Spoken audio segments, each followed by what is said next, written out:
గుంటూరు పశ్చిమ నియోజకవర్గంలో గల్లా మాధవి ఈసారి గెలవరు పోటీ చేసి. నో డౌట్ గెలుస్తారండి. ఎందుకు నో డౌట్? లాస్ట్ టైం తోట చంద్రశేఖర్ గారు 23,000 ఓట్లు తెచ్చుకున్నారు. ఇప్పుడు వచ్చేసరికి జనసేన టీడీపీ రెండు కలిసి ఉన్నాయి.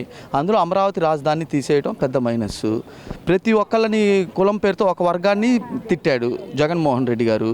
అందువల్ల ఇప్పుడు ఆ వర్గం వాళ్ళు ప్రతి ఒక్కళ్ళు ఓటేయడానికి చాలా కసిగా మీద ఉన్నారు.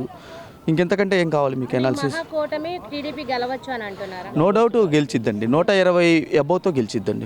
చూసుకుంటే విడుదల రజనీకేమో రాజకీయంగా బాగా అనుభవం ఉంది, డబ్బు బలం ఉంది. మరి గల్లా మాధవి పరిస్థితి? పెమ్మసాని చంద్రశేఖర్ గారు సపోర్ట్ ఉన్నారు చక్కగా. విడుదల రజనీ అక్కడ చిలకలూరుపేటలో ఏం చేసి వచ్చారో అని అందరూ మాట్లాడుకుంటున్నారు. గెలిచే మాట అయితే అక్కడే గెలిచిద్ది, కానీ ఇక్కడి వరకు ఎందుకు రావాల్సిన అవసరం ఏమున్నది అని చెప్పి అందరూ మాట్లాడుకుంటున్నారండి.